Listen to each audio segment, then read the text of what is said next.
Hey guys, Kirk from the Forever Homestead. So we have 24 windows and doors installed, 2 left, and then all the windows and doors are in. Follow along.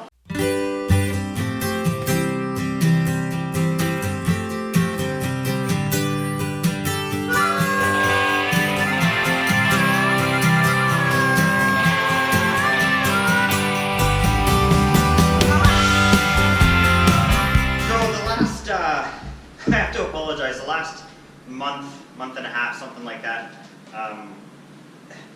the building was beating me. I was on the roof, building the roof for about a month and a half. It started out fine, but then like the fall weather hit. So every day, waking up every day, spending it on a roof, with high winds and rains and everything else, it really was beating me down. So I have to apologize because the one thing that stopped and all of that, I mean the house build had to continue going, but the one thing that stopped was me videotaping everything. It was already hard enough being up there and finding a place to put a camera except on my head, and I know how you guys hate that. I had to drop it. I do have video footage of every stage of it, but it's not a lot. By this point you've already seen what I have, so I apologize for that. The last few days, the last week, I've been running around getting windows installed. We had them all delivered to the house, but we didn't want to post a lot about it because there's nothing like advertising that you have all of these windows sitting in a barn, ready for the taking, so to speak. So we've really been pushing to get them all in. The 2 behind me, these last 2 little ones, are the last 2 windows before lockup. So I'm going to bring you along and show you how I installed all the windows. The process is the same on all of them, but I'll show you on these 2 back windows and get you caught all up and give you a tour of all the other windows. Once these 2 windows are in, the only thing that I have left to do is there's a small wall upstairs between the 2 pitches of the roof that has to be installed still.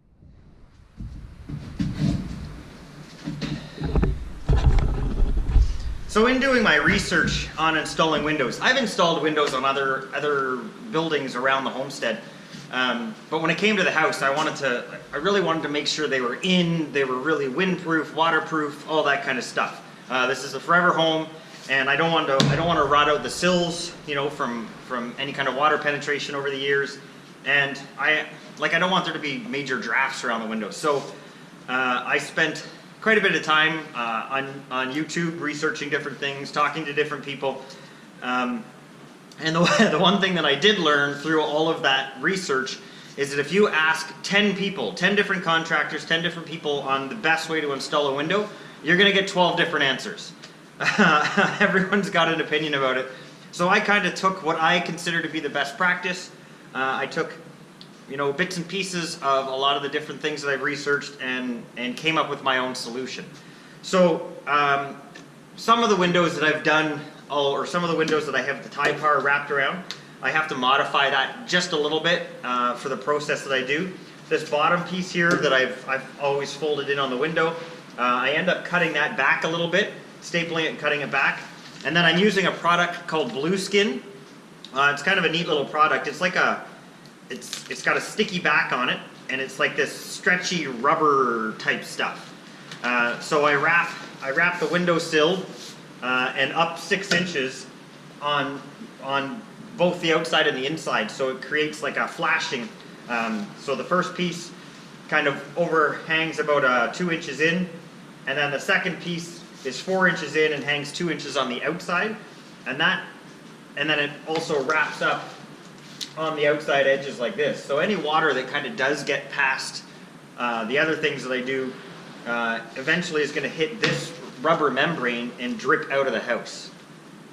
So this goes on the bottom. Before I install the window all the way around, I put a bead of silicone, really good, stays flexible, all that kind of like pure silicone. Put that on there, and then I screw the flange to the outside edge. And then I do the same thing with the Blueskin, is on the window outside, I put full 6-inch piece up on both sides and across the top.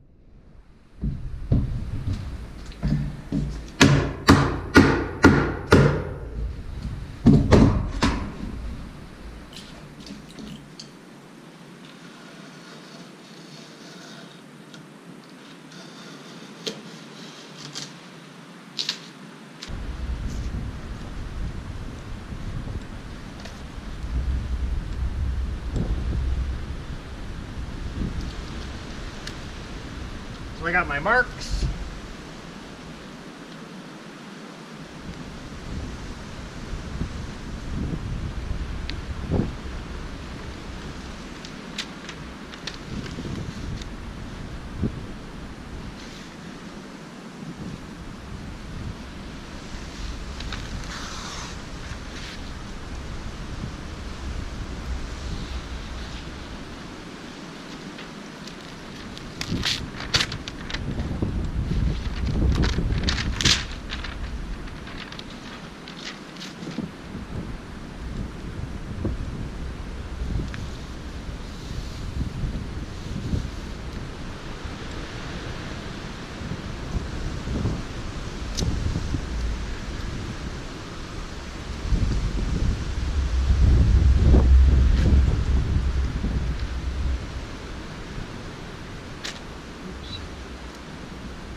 So you can kind of see on the outside here where the edges, the two pieces overlap, and then kind of wraps around. The only downfall is this little corner here. There are some plastic flashing. They're meant to actually fit in those corners, and I looked for them, and I can't get them anywhere around here. And by the time I ordered them in, it would have been too late. It was going to take like 3 weeks to get them in, which is crazy. I don't understand why, but they're just, unfortunately, I couldn't use them. But if I could have, I definitely would have made it, because that would have stopped that little corner, that little pinhole in there. What I do is when I silicone it, I actually put some silicone in that hole there.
So you can see now everything's kind of like a shingled roof. So the water can come down the top and then it hits the overhang here. So the Blueskin is underneath of this top layer. So the water will shed on top of this. And then these pieces are underneath that top piece. So the water will just continue to run all the way down. You saw at the bottom, I left this space here open. So the water's gonna run right down. Driving rain shouldn't get up in there. Shouldn't be an issue, especially once we get the board and batten on here and finish this all up. But we leave the bottom open so water can drip out of there. There's a lot of silicone here. You can see it kind of oozing out in places. So they seal up pretty well. So now we'll just go inside and finish up with the blow foam. So now we just seal around the cracks around the edges. I use blow foam. Now I use the gun. The only reason I use a gun is because quite often when you use this stuff, you don't use the whole can, and then once you stop for a while, the hose all seals up. With these guns, they're not really that expensive, but with these guns, you can close it all up, and I think you get up to 6 months to use the rest of it. In a situation like the house build here, it wouldn't be a big deal because like I think this is my 6th can already. So you go through a lot of it, but it's a little bit cheaper, you get more in it this way. But yeah, it definitely worthwhile. So all we do is just fill in all the cracks. You don't overfill them because this stuff will expand. You got to make sure you're using the stuff for windows and doors. If you get the stuff that's high expansion, you'll end up bowing your windows or cracking them, making them hard to open, all that kind of stuff. So yeah, just fill them in there. This stuff, if you get it on you, it's on you for a long time. It's good for what it does. A little bit expensive again, but everything to do with building a house is expensive. That's what I'm learning.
So there you go, you see all the, I don't know if you can see it on camera there. So the blow foam's all in there. Over the next couple hours, that's going to expand out more. I'll show you on one of these other windows. So it'll bubble out a little bit, but you just cut this off when you're ready to do your drywalling. But it really fills in all the gaps nicely. You can't feel any breezes or anything on that. So I've got one window left, and then a little bit of a wall. You can see up there where it's kind of flapping around. We're very close to being closed in. One more window and I can lock us in at least. You can see we've got all the big windows in now. We've got the patio door in. The patio door went in the exact same way as the windows, just heavier. And instead of using 6-inch Blueskin for the bottom, I used 9-inch. So just made it a little bit thicker on the pan at the bottom. So the only other thing, as you can see from the pouring rain coming in here, the only thing left to weather us in right now is to finish this little wall here. I've got this one done over here. I could do this one when I had the lift here, but this one is in such a tight spot down there. I couldn't get the lift in or extend it out far enough to do this one. So I'm gonna have to do this one from the ladder on the inside as much as I can, and then I'll have to put some jack stands on the roof and finish that up. But that is tomorrow's plan, because I can't believe it. It's almost like by closing in a house, you're starting to tempt Mother Nature. And a week ago, this probably would have made me cry because I was just so sick and tired of rain getting in the house. This is leaking down to the first floor already and probably into the basement because of this one little, well, not little, it's a fairly large opening. By the end of the week, this will all be done. And then I can get in here. You can see behind me here, I still have some interior walls to do up here. And then we've got to do a few minor things before we can get the framing inspection done. But there'll be more about that next time. Until then, have a good one.